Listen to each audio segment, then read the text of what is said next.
Okay, so tuloy po natin yung discussion sa family relations. Dito po tayo sa absence, defect, and irregularity in the requisites of marriage. So dun muna po tayo sa absence. So alam natin na 'pag absence yan, ibig sabihin wala talaga whether essential or formal, void ab initio po yan.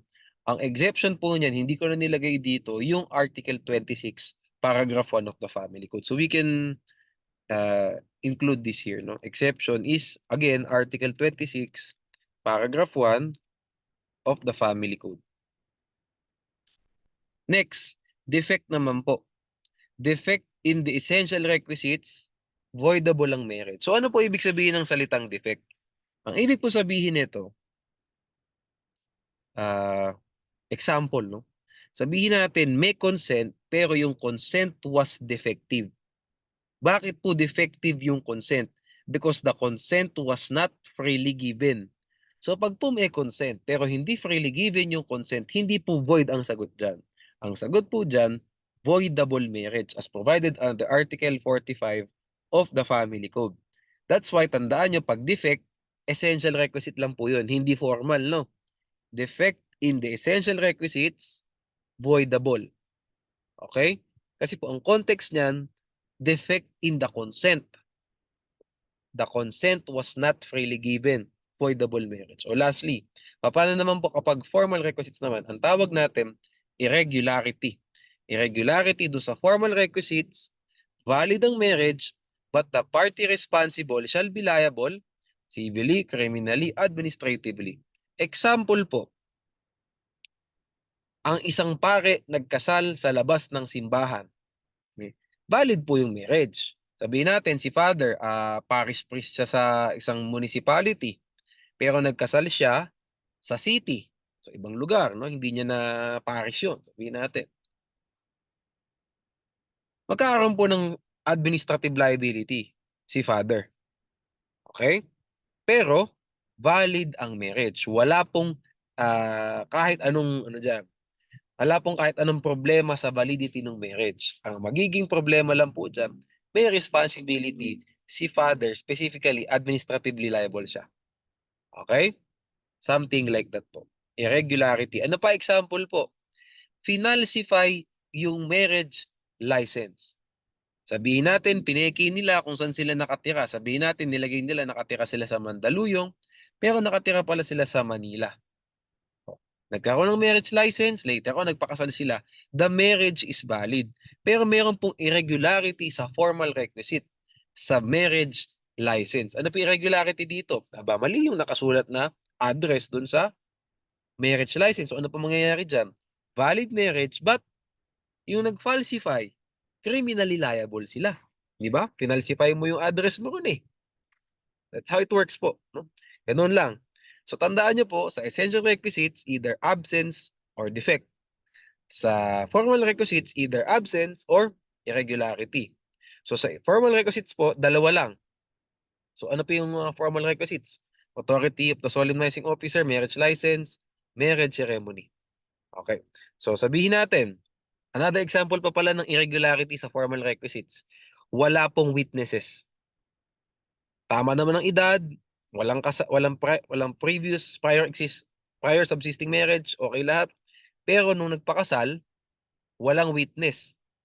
Pare at saka dalawang yung bride at saka groom lang. Valid po yung marriage. Pero magkakaroon po ng liability. Okay? May liability po yan. At least administratively liable. Sino? E di yung father na nagkasal. Kasi ba't niya pinayagang magkasal, walang witness. Di ba? Irregularity siya. So, pwede siyang ma-administratively liable. O, pero, valid po yung marriage. So, tandaan niyo po kapag formal requisite, either absence or irregularity. Kapag essential requisite, either absence or defect. Okay. Okay. So, tatandaan niyo po kapag ang formal requisite hindi absent, valid po ang marriage. Huwag kayo mamroblema dyan. Okay? Sana po malinaw. Next tayo. Legal capacity. So what does legal capacity mean? It means lalaki, babae. Okay? Hindi pwedeng dalawang lalaki. Hindi pwedeng dalawang babae. We will also determine who is a man, who is a woman, no? As provided under the law, provided under existing jurisprudence. At the age of 8, ano ba? With tuloy.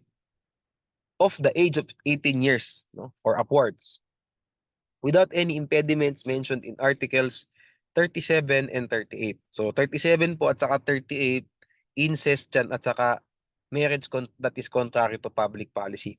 Meron po pang isa sa legal capacity. The contracting party does not have a subsisting marriage with another person. Bigamy. Okay. Bigamy kasi yan. Otherwise, the subsequent marriage, di ba, will be void for being bigamous. O ngayon, dito tayo. What does a man and a woman mean, or a male and a female, male and a female mean? Ano ibig sabihin niyan? Ibig po sabihin niyan, ito. Okay na tayo, Silverio, ito yung transgender, no? Transgender at saka lalaki, pakasal. What's the status of the marriage? Void. Okay? Kasi sex of a Filipino is determined at birth. Visually done by the birth attendant by examining the genitals of the infant. So kung penis po ang genital nung bata nung pinanganak siya, lalaki siya.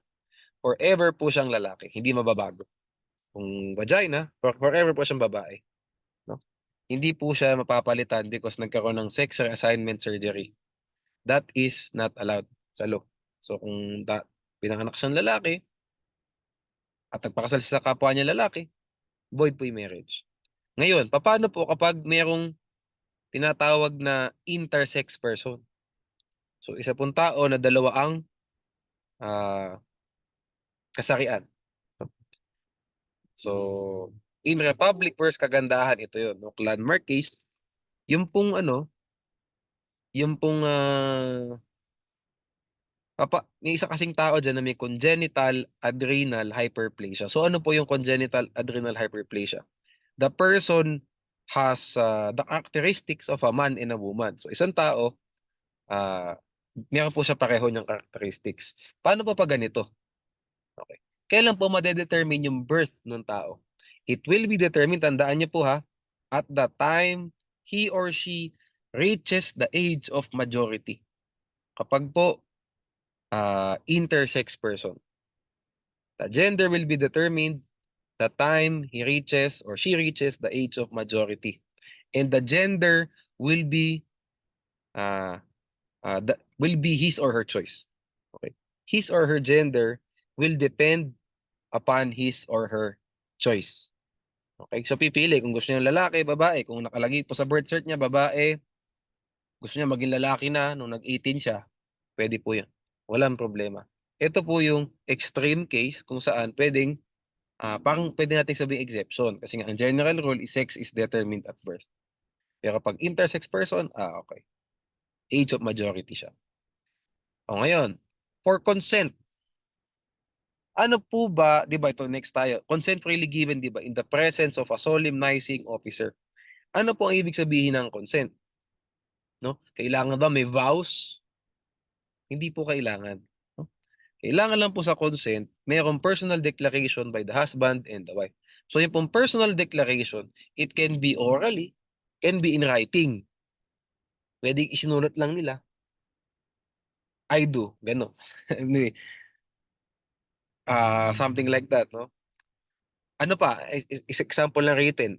Pumunta sa harap ni Mayor, pinirmahan niya marriage contract. That is consent. At the end of the day, kontrata po ito, di ba? Ang marriage is a contract, di ba? Special kind of contract. So yung the mere fact na nagpirmahan kayo front of the mayor, valid na po yung marriage. Hindi kailangan na may vows, hindi kailangan may salitaan and so on.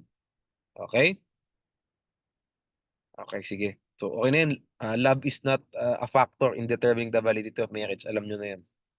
Sige. O ngayon, dito tayo sa presence. Ulitin ko po by the way, sa consent po, tandaan nyo, hindi porket sinulat lang, hindi porket sinulat lang, void na yung marriage. Hindi po ganun. Kasi meron pa rin namang consent. You can declare consent through in writing. In writing, pwede naman, no? Okay. So ngayon, dalawang senaryo po. Mahilig ako sa ganito, yung maraming senaryo. Dalawa pong senaryo. Unang senaryo, pumunta sila sa kay Mayor, nagpirmahan sila ng marriage contract. Pangalawang senaryo, nasa bahay sila, nagpirmahan sila ng marriage contract, tapos isinabmit nila kay Mayor pagkatapos. Ano po ang status ng marriage nung first scenario? Ano po ang status of marriage nung second scenario? Sa first scenario po, valid po yung marriage. Bakit? Unang-una, may consent. It was freely given. And it was freely given in the presence of the mayor, of the solemnizing officer. Okay.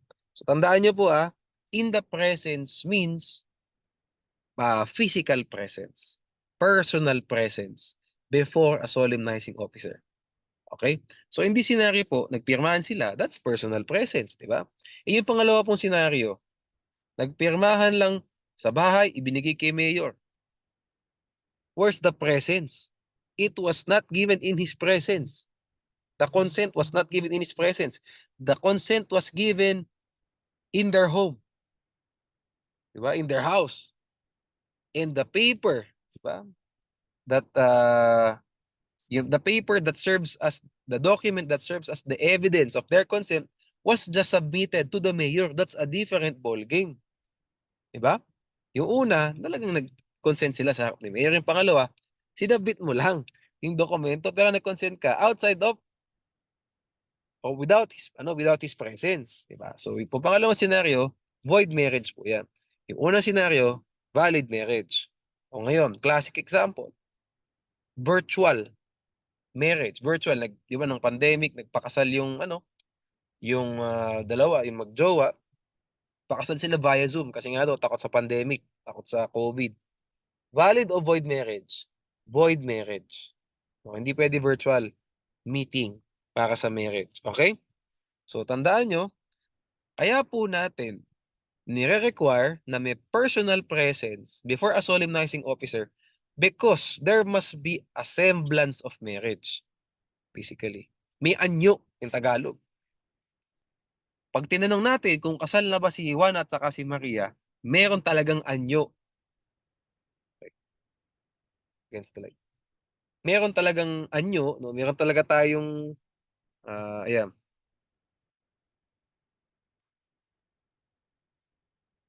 ayan.